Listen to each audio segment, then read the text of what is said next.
Welcome back to All Things Pink. Guys, I have a really cool guest with me today. And for you, I'm going to kick off my shoes and sit the way I'm comfy. I think that's how we're going to do this. I have to sit like this, yes. This is my really good friend, Jan Hummer, and we have such a it feels like a really long history. Like, I've known you since Different lives. 2015. Yeah. But it definitely feels a lot longer. And you and I've worked together for that long. And when I started my nonprofit and started wellness programming, this is our guru specialist that has helped so many people. I always like to thank the people that have worked in this field with me for as long as you have. So tell us a little bit about all the things that you do, but maybe start in the mindfulness arena. Yeah. So thank you, Julie. So we have worked a long time together. So speed up to now, it's not that things have changed too much. So what I'm focusing on now more is about mindfulness and grief. And how that comes up for people. I am a integrative facilitator. That I do. I want to say it's part-time, but it's more full-time. And I'm still doing some wellness classes for Justice and Recovery. I also am a coach, Sycamore Roots coaching that I do under my nonprofit, Open Minds. And so I still work with littles and teaching them mindfulness and yoga and gardening and eco stuff and all of that. And I just I'm finishing my PhD. It's pretty much done, but anyway, I'm going to still say I'm finishing it. The research is on grief and dying dogs. So transitions of dogs and their caretakers and it's artistic. But I'm all over the place, but I'm also an artist. So now I'm starting to sell paintings that are reflecting grief and other climate things. And I'm a death doula. So that's a volunteer thing. So all the grief stuff goes together. It really does hold space for that. Even though it sounds like a lot of things, it all goes into a circle. If I were to make a circle, it's pretty diverse. It's diverse, but in the center is just integrative health, but in a different kind of way. And all of it's really based in, I started a Zen Buddhist practice during COVID. I graduated from Naropa University years ago when my daughter was 4 years old. And that was in contemplative education, which was in mindfulness. And so my practice was a little different. I've been meditating for probably 23 years though, and practicing yoga since I was 18, 45 now. So that's a long time. I don't want to put the years on it. I'm whoa. But that's great. That's what keeps me sane. What has saved my life, literally. So now I'm into a Zen practice, which has been really helpful to keep me grounded. And I go to Upaya, the Zen Center in Santa Fe. Nice. Multiple times a year, or try to in the last couple of years. So this question gets asked all the time. What is mindfulness?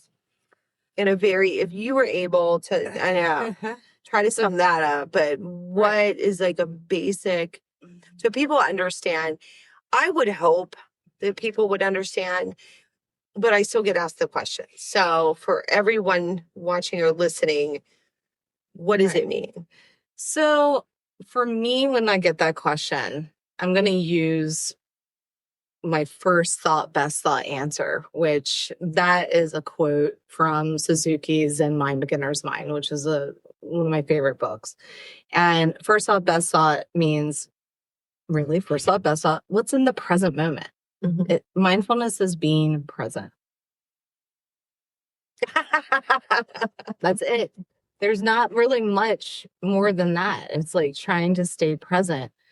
And the other components of that, if we want to bring it into it and to make it a little bit more wider, I like to also put, being present with kindness and compassion, making sure that you're not doing anything that's going to be harmful in any way to yourself or to others. And when you have a mindfulness practice, that is going to occur.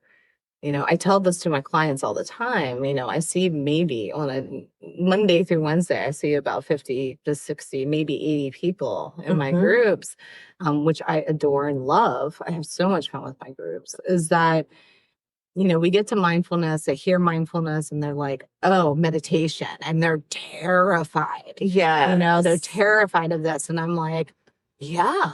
And I tell them, yeah, you should be fucking terrified.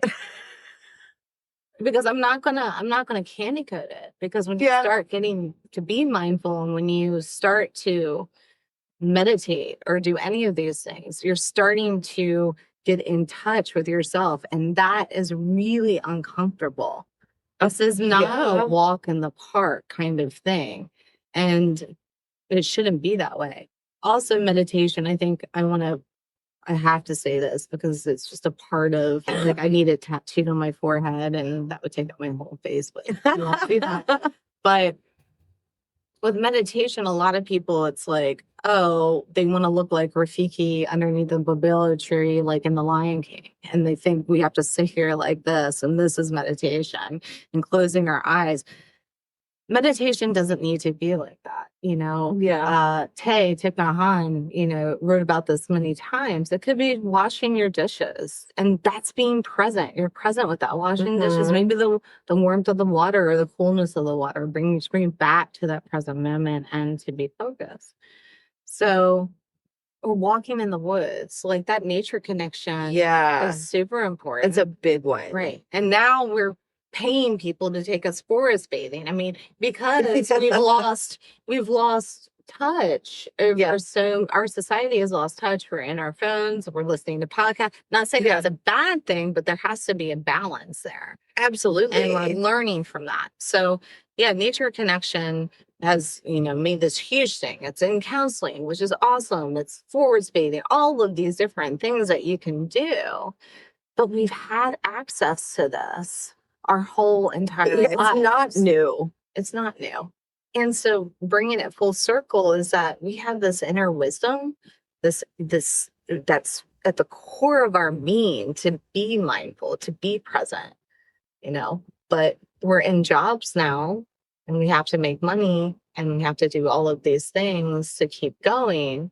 And now more than ever in our society and in the world, just being present, being in community, being mindful about that and not getting caught up in all of the untruths or the things that are going on. It's really important for our mental and physical well-being. Oh my God, yeah. So it's important for healing. It's important to, I think, for survival. And Corey and I talk a lot about how we're designed and how we've gotten away from how we're designed. And it's really important to reconnect with that, even if it's for 10 minutes. I always say, like, even if you have 10 minutes to find that space, go outside and let your feet feel the ground. Like, how hard is it to literally walk outside and just be able? And I think that people have to understand it, like, learn how, again, to connect to that and turn everything off to be able to do that. Well, people are literally paying money to get grounding and earthing now, like asking someone to show them how to do that. And if that's what you need, that's what you need. That's great, man. I miss the boat. I mean, I am getting paid for some of that, but like in a different kind of way. But like, it's like just going outside, looking at a tree, looking up, being with the tree brethren or like whatever you want to call it. And like, it's just really fascinating to me. And I think it's important to speak about here in this podcast, because as we get older and we get into, our 40s, especially as women, we start to there could be more busyness that comes into our lives that we have to balance. There could be the growing up of our children or a transition of a job, anything that's coming up. And then all of those things that we really loved and that sense of wonder that we used to have starts to kind of diminish. So how do we get back to that? Right. Exactly. Taking those mindful brain breaks, whatever. There's so many coined terms out there now. Yes. I mean, for 15, 20 years ago, I don't even remember any of that, like when I was studying or whatever. Right. Like, I have no idea. Now there's so much. There's a Mick mindfulness is what I'm saying. Yeah. Stuff that's coming out of here. But that's going to happen. But at least they're doing something that's mindful. So in your career of teaching this or any of the practices really, what's the best part of the job? This is going to sound, I mean, I know for myself that like somebody will hear me say, oh, Jan's teaching 7 groups today. Okay. Yeah, that's a lot of groups to do in one day. But then I'm like, but every single group that I'm doing, I get to practice 10 minutes, at least out of those 15 minutes per group, and being present with a group of people. So I don't feel the stress. I mean, anything could go wrong, but I don't feel the stress. But I mean, the biggest thing for me over the years, and there's so many examples, but just to, I think, be witness or bearing witness to people coming into themselves, coming into their body. Now we have somatic work that's becoming very large, noticing what their body is telling them and being able to act off of that and making their own decisions. That's huge, and working with people that are in recovery or incarcerated. And that's a big one. Right. But I think that I have people tell me, I was like, well, Jan, I'm an addict. Of course, I'm going to go back. I was like, dude, everybody's a freaking addict. In some fashion. Yeah, some addicts, I mean, we're clearly, clearly there's some things that are a little worse than others, but it started from somewhere, and all of us have some kind of addiction to something. It could be chewing a lot of gum during the day, or it could be gambling. And it's always surrounding, something traumatic, or there's healing that needs to be done, or there's like your mental health doesn't mean that, it goes one direction or the other. We're all suffering from things. And that's the point. The suffering part is is that we all are pain addicts. There's like a pain within ourselves that we might not know how to pinpoint it yet, but as we start to live in community and be in community and actually be with ourselves, not in isolation. I'm not saying isolation. It's good to be by yourself. There's a difference between solitude and loneliness. Yes. A huge difference between those two. Right. And it's the healthy part and not, right? Mm-hmm. And so I'm bringing back to like when you're 40 and when you're a woman, like, there is this is a time period in your life where like everything is kind of like a little unbalanced. We're going through changes. Maybe some are later in our 40s. Maybe it's earlier. Maybe we're not noticing or anything like that. But this is when I feel like mindfulness, creativity, coming back to ourselves and trying to just invest in that like sense of wonder is super important, and noticing what our addictive patterns are. And that's why I also said that, like awareness. Yeah. Like and understanding. Yeah. Awareness and it's gonna suck. Oh, yeah. When you have to sit in something, especially when you have to sit in something horrible that's happened, something that's like literally caused you pain, a lot of times I think the easiest thing to do is to not sit in it. The easiest thing to do is literally brush it under the rug and act like, I've moved on. Well, you really haven't. I do it every day. It's under the rug. Yeah, I'm like, it's there. I'm not gonna deal with that today. I'm not. Yeah, I'm not gonna have that thought right now. Yeah, like it's a thought. It's gonna go away, but it's gonna come right back up. And if it, like last night, I had a dream about something that I tried to brush, and I was like, woke up and I was like, I was like, okay. All right. I have this like little dream journal. I was like, all right, well, I'll revisit that or not. Okay. That's fine. And that's everybody. We all do it. So every it's like single person does it. We just have different capacities or different levels, I think, of how we deal with it. Yeah, we're human. I have a friend who would say, and she lives here in Frederick, and that would say, we have to go out and just zip up our human suits every day. And because we're covering up, we gotta cover up like what's going on with us. And so, and especially as women, we're kind of taught at an early age, we're conditioned to not show those sides. Now, I don't know. My parents probably are like, I don't know what happened. Like I'm not a mean person. I'm not like anything, but I usually will tell you how I feel. As I've gotten older, I'll be like, I'm not going to shrink away like my younger self, because my younger self did not serve me. My younger self was, I had to hold her hand a little bit when I turned 18 and be like, okay, you need to stay. I've had my time with you. You need to stay here, and I need to keep growing. And that's how that went. Yeah.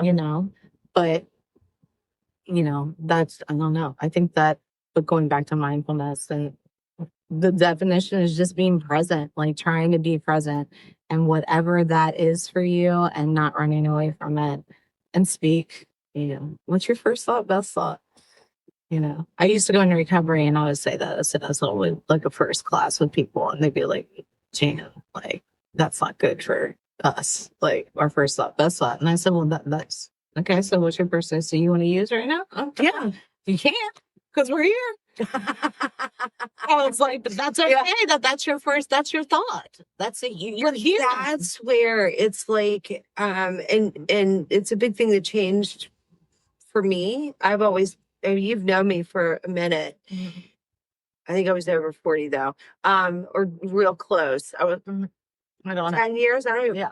Yes, it would be. It was 2015, 16. Yeah. So, So, I've always been somewhat unfiltered. I've always kind of been, now I just think it's all okay. It's okay if that's your first thought. Now, we might not want to say that in certain arenas, right? Like some people not acting on it, Yeah.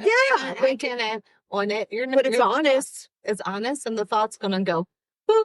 And then another thought's going to come in. Boop. Another thought's going to come in.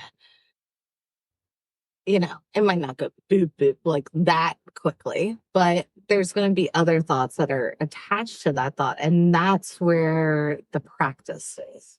I think that's it's important that people understand that it's okay. I had very long story short, something really terrible happened. And, I've been working through it to process it and release it. But when there's moments where the feeling hits me, I was almost mad that I even had to feel that feeling. Like, it was like get mad at the person that did it, because I'm sitting here, hating that I even have to feel like this. So I had to take that moment and be present. But that was my first thought. And then I had to process that and release it. Mm-hmm. But if I held on to it or I buried it, that's going to fester, and it's going to turn into something. It's going to turn into resentment. And that's what I'm trying to work away from. Like, let's not be resentful, right? Like, resentment is poison. Exactly. It's complete poison. But and at the same time, you have awareness that that's what could come. So we can't like totally take it out of our vocabulary. It's what is occurring. Exactly. And it's not going to rule your world. And so, yes, and I had to be okay with it. That I was like, this is how I'm feeling right now. Let me sit with myself. It's about 15 minutes. So I say, I don't think that's that bad. 15 minutes to like reel myself back in and say, okay, like, do you really want to think like this? Or, and do my processing. And then also wasn't bad. I mean, if it was more than 15 minutes, that's bringing, if it was more than 15 minutes, then it could then fester into guilt or shame, on ourselves. And so like, there's so many different things that can go. There is no like good or bad. That's another thing. It's like with mindfulness too. It's like, I have all of these people that are doing a creative journaling prompt or like any kind of group that I do, every group that I do in person as well. They do something creative and they're like, I do not want to share this right now. It's awful. And I'm like, there is no good or bad. It is what it is. Like, we gotta just, and then I can see the bodies kind of like soften a little bit. The head might come down, the eyes might come back up, like reading their body language. And I'm like, I'm not going to force you to share. And then all of a sudden it's like organic, like feeding off of each other of what they want to share. So for ourselves, it's the same thing. It's like even when we're alone, it's like, oh, I don't really want to share this with myself that I'm feeling this way. So I'm just going to go to sleep, or I'm going to go do something to make myself really busy and go eat a cake, or like, which cake is delicious. I get it. Anything, even exercise can be like, everybody's like, okay, yeah, physical exercise is great, but then there's sometimes where there's a little tiny peak. And sorry, I'm trying to ignore it, but it's okay. Actually, I don't want to interrupt you, but the funniest thing, you were one example I used for somebody who was recording something and like a bug. And I said, you should just do what Jan used to do when she'd be at a certain facility and somebody would like literally start yelling outside or whatever. And you'd be like, interruptions are all a part of life. And you would just like flow it right out of that distraction, right back into the practice as if it never happened. And I said, yeah, you don't need to worry about it. I was like, things like that happen. And we get so worried about like editing it all out. Like it didn't, it happened. So I have on my phone for the last 2 years that I've been doing this gig, I have an alarm, and my alarm goes off about 30 seconds before group starts. So I always have been good. This has never happened to me. 2 years, I have always had my camera off, my audio is off, and the care administrator has already let me into the room. And so I'm sitting there waiting to start group at the top of the hour. Like I'm a punctual person, so I'm very like, okay, that's how it is. And that's why I have the alarm one. So I didn't think anything about it. This literally happened like a week and a half ago. All of a sudden the alarm went off, and my alarm is hypnotized by Notorious B.I.G. So it's Biggie. Biggie is my alarm. And so it's just the first part of hypnotize, that goes off. And I just let it go. I went and got my water real quick in 30 seconds, came back, didn't have the video on, and I come back to the video. And all of my group were like emojis of fits of like laughing tears. They were like, this is the best thing ever. Can we start group like this every time? And I put on my camera. I was like, oh my gosh, everyone, I'm so sorry. I was like, that's my alarm for every group. And they were just like, it's the best thing ever, Mission. And they just lost it. And we laughed. I mean, I had the giggles, so I couldn't stop. I was trying to get mindful. I love moments couldn't. like that. I could not stop laughing, and they couldn't either. And then they were like, "Can we just listen to the whole song? Like, can we just put it on?" I was like, "Well, we can't watch the video, but we can watch like, we can listen to half of it." I was like, "This is a mindfulness group." I'm like, but those are the things where you just kind of have to roll, and it made it so much lighter and also hilarious. And I was just like, at first, I was like, oh my gosh, and then I was like, oh, okay. It's gonna be fine. It's gonna be fine. So, yeah, distractions are gonna happen, and like that's just how it's gonna be. But how do we reel it back? But I mean, there are like distractions that are that great, and you have to like last week I had to really give my death stare or whatever the what for last week in the group. So, yeah. So, and so that's kind of like boundaries. What are the most frustrating things, especially the work that we've done in the recovery world? What are some of the most like frustrating things that have happened? I know me personally, probably in the top is the lack of or seeming lack of appreciation for the huge impact that these groups have made in a positive way on our clients, like the people that we serve. And for anyone who doesn't know, that a lot of that work is funded by state funding because it's for nonprofits or even open minds. Like the work that we're all doing is so important and it is so vital.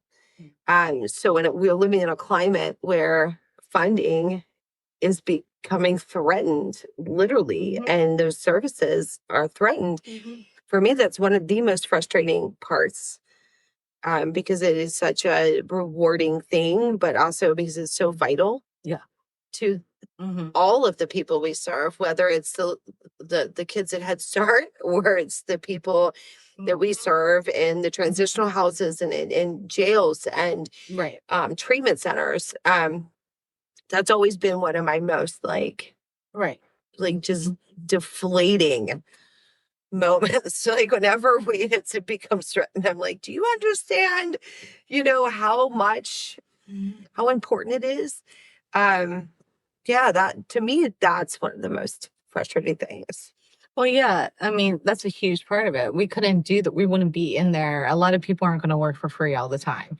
I mean, I know that's one of my biggest boundaries at this point is that I used to work for free all the time. And I do have some free programming. I do that. But I think, things are changing a lot right now. And the thing that I am seeing, though, is that the people that know how to work under pressure or understand that they can work within community and still get some of these things still done in some way, I have faith. I don't want to use the word hope because sometimes hope gets really, really wide. I have a love-hate relationship with the word I got you. I got you on that. It's not a bad word. I think we have to have hope, right? But the faith for me, that word, even though I'm not, people are like, oh, you must be a Christian. It's like, well, I mean, I could be whatever I want to be, but I'm going to use this word because it's more concrete in the way I have faith that things will turn out in a way that, but we can't live on that alone. We have to do. We can't just go out and say, oh, I hope this happens or I have faith that this happens. You have to get up and say something. Yeah. And now more than ever for women, especially for women that have been doing this work in the background, you got social activists. I mean, I don't care what you're this is all social change stuff. Yeah. I don't care what side of the spectrum or anything that is that right now coming into our place of power. I don't use the word resiliency or empowerment in any of my things that I do. I know a lot of people do, and that's totally fine. But when I hear the word resiliency, empowerment, and if I go into a place and say, hey, I'm going to teach you to be resilient, I'm going to teach you to be empowered, that would make me feel like, oh, but where did it go? Because it really is within us anyway. It's just that we have to support it. It's supporting it instead. And yeah, that reconnection. So, but now more than ever, I think that we're going to be seeing, I know that I'm already seeing the women really stepping up, wanting to take care of families, but not just like take care of the family, not just cooking and cleaning, which is a part of everything. I love to cook and clean. I love to take care of my community by feeding people. Yeah. That's one of my favorite things to do, is to make meals for people and for animals. I mean, like I have a huge outside. The thing is, though, our voices are getting louder now. And, you're seeing the older generation. Now we're getting 40s, 50s, 60s, 70s, even the baby boomers, all of these, it's getting a little bit louder. And it's just being there. But you have to have that presence, and not get too. And I will be the first one to admit it, that I was very angry for a couple months last year into this year.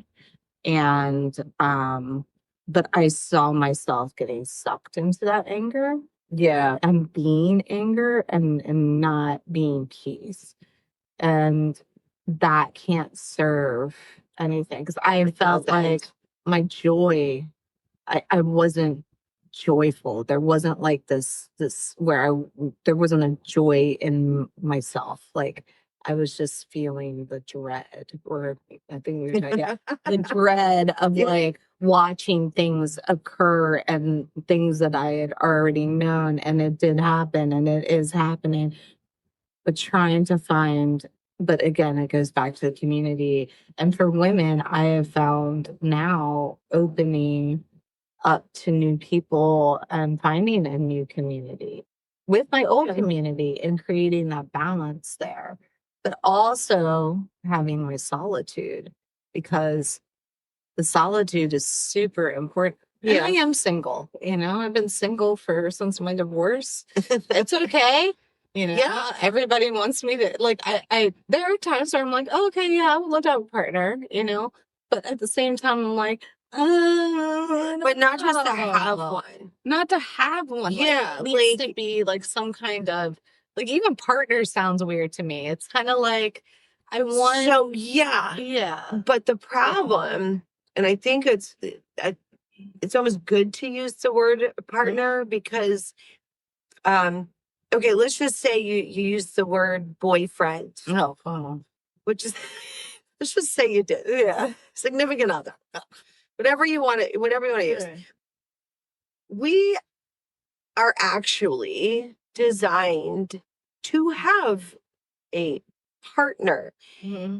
But a lot of the relationships fall because one person's looking for that, and the other person is no bueno in the partnership department. So it's kind of like, I actually don't mind using that word anymore, because I'm like, because I don't need one.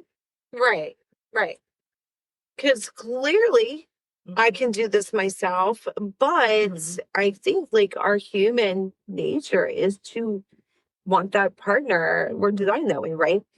So we don't use the word partner. We can pick up all kinds of other types. So I'm like, maybe it's not a bad idea to use that particular word. Right. Because I'm thinking, okay, of all the mistakes I've made, maybe that was one of them. Like, not actually like defining as like, because boyfriends or significant others can just come and go and they're not actually contributing. But a partner has, like, an actual partner has to contribute. Right. So if you open up a business with a business partner, you're expecting something, like some type of contribution. It wouldn't be like your business other. No, it wouldn't be your business. But there are commitments, if you want to call it, like relationships like that, where it's not really a partnership. And then it's kind of like, that's not very healthy. But like, No, so, hey, yeah, I think it's okay if you. yeah, it's fine for the I am not a relationship guru, but like, and anyway, I love my friends. Like, I love my friends to death. I would do anything for my friends. My friends are like, chef's kiss. Like, that's the very important to me. Of Along with my course. very small family. And they are like my family. Like, friends and family, they kind of Oh, go yeah. hand in hand for me. And it's Of really, course. so like, if there's like trust or anything like that broken, it's not that I'm going to walk away That's from hard, you. man. It's not that I'm going to walk away from you, but there is going to be like some sort of, where the mindfulness or the presence. And as I've gotten older, noticing, well, what is it? Like, what can those things, be?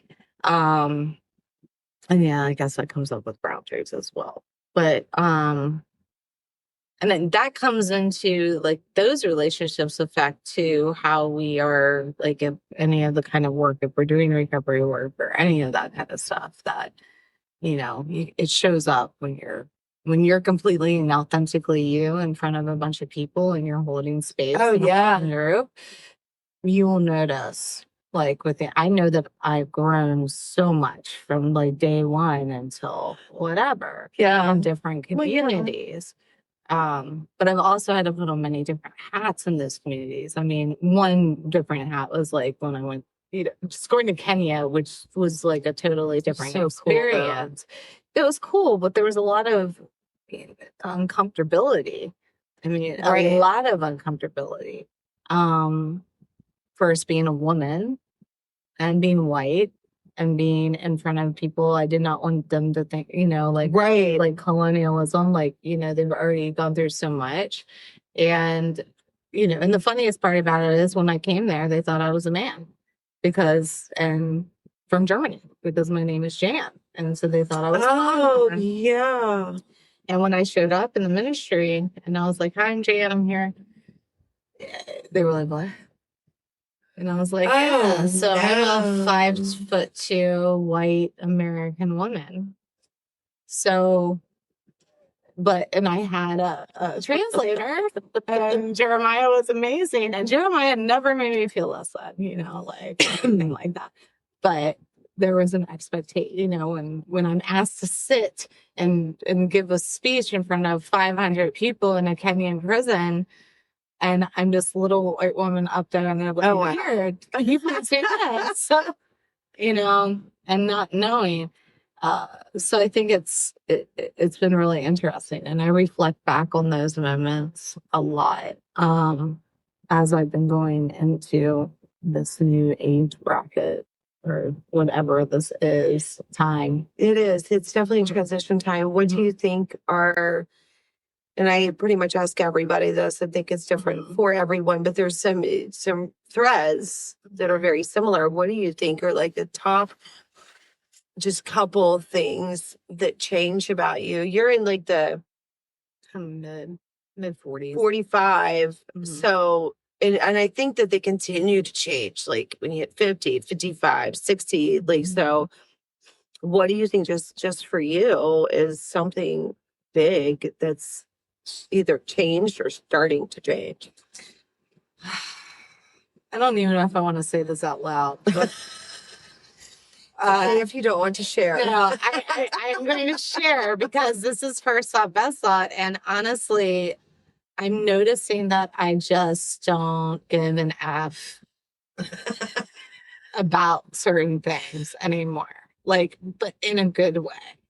I'm giving space to things.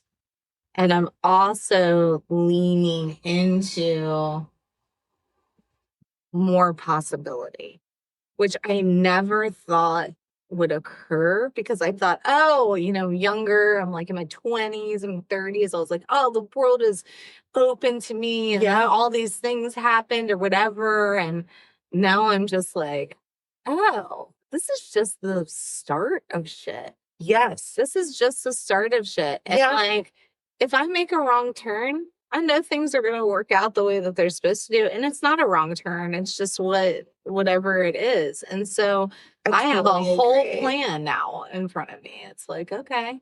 It's just like the beginning of like another half or another chapter. Right. It's not, and honestly, I feel like you're almost more prepared Right. for all the opportunities, and they're there. Like Right. people think like, and I say this damn near every cast that we record. I'm all for like reinvention and diversifying what you're doing. And, you can, it's not that you have 3 jobs, it's that you get to do 3 different things. They're probably all connected somehow. Yeah. But like that it's totally cool. There's no box that you have to like fit yourself into. There's no like norm. Well, I'm definitely not going to ever do that. I mean, my dad wishes, my poor father, he probably stays up awake at night and just worries, like, is Shan ever going to get a job that's like, and I'm like, no, I thought I almost did. To. And you don't have to. And that's another thing that I've been telling people too recently. It's like, with the world the way that it is and the way things are changing, nothing is the same. We have to start thinking out of the box. And if you don't, that's where you're going to get stuck. And you got to be mindful about where you are right now. What do you want? And that's not a bad thing to think about. Because I think that's one of the most amazing things to think about. I've mentioned this previously in another cast that I did this when I turned 40, and I dissected, and I actually wrote it out. It's almost like a little book, everything that I wanted. And from like personal goals to relationships to friendships to just breathing. This is every single thing that I want. Well, probably because, I was like, I'm tired of being like told that somebody don't know. So I'm like, well, here you go. Here's my book. But it was good. It was like a journey to like try to figure this out. And it took like a couple of years to complete. And I think it's the greatest thing ever. Yeah.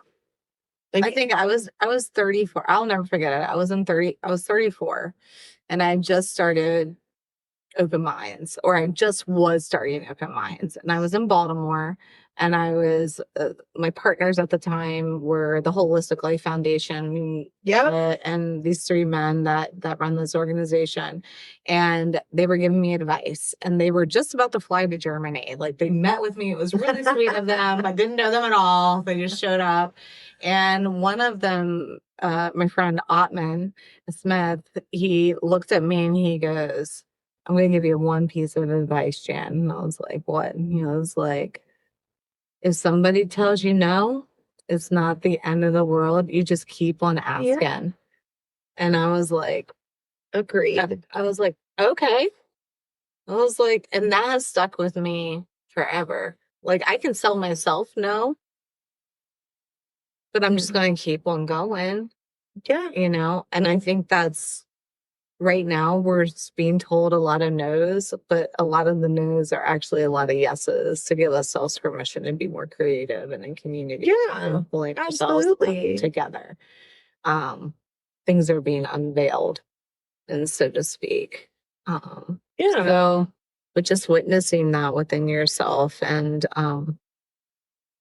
that's about it. So for myself, it's just right now, just coming into this creative, cosmic, whatever it is, and still being able to support myself and my family and the beautiful beings around me in any way. And,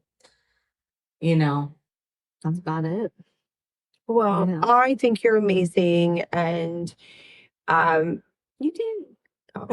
And I'm so glad that you still work with me and with all of these projects. And in fact, I'm so glad you decided to be a part of the Hijack Your Wellness program, which is part of the main overall company, All Great Things, LLC.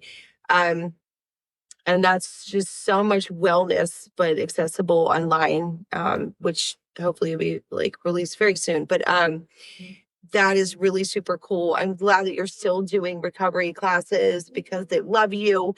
Thank you for coming on the show. I always enjoy having you. I hope you come back. We've got so much more to talk about. Thank you guys for watching and being with us. And we post weekly. You can hear this podcast on Spotify and Apple. And if you're watching it on YouTube, please, please, please be a subscriber to the channel and like this video. Please comment on any of these topics that we talk about. Tell us about your experiences with the same things that we're talking about and things you'd like to see. So thank you again here on All Things Peak, and we'll see you next time. You gotta get out there and explore.